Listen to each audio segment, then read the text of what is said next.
daawadayaal dhegeystayaal halkaan naga daawanaysaan waa maxamed abdidoon fadlan haddii ay tahay markii kugu horeysay daawashadaada subscribe inoo saar waxay inoo tahay dardar iyo dhiirigelin hadduu eebba idmo waxaan idiin soo tabin doonaa kolla magac baxday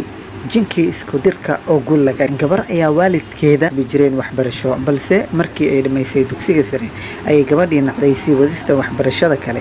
waxay jeclaatay inay iska guur maadaama ay jeclaatay ay ilmo habaryar yihiin laakiin waalidkeeda uma ogoleyn guur iyo waxaasi ilaa iyo heer sare ka gaarto waxbarashadeeda markii dambe sidii ay u fikiraysay ayaa u soo baxday inay jin isku riddo wax dambe ayay xadraysay oo ay qaylo fatay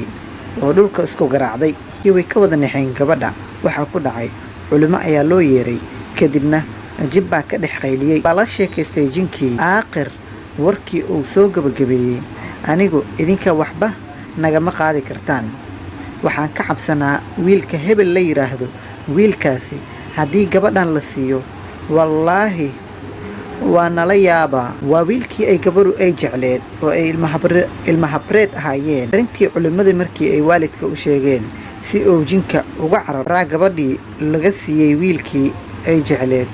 oo weliba loo dhisay alla dumarku cilmi badana fadlan haddii ay tahay markii kugu horeysay maxamed abdidoon like share comment hadduu eebba idmo waxaan idiin soo tabin doonaa sheekooyin aad iyo aad u xiiso badan kuwan iyo kuwa ka xiiso badan oo aad iyo aad idin farxad geliya aadna ku qanci doontaan sidaas iyo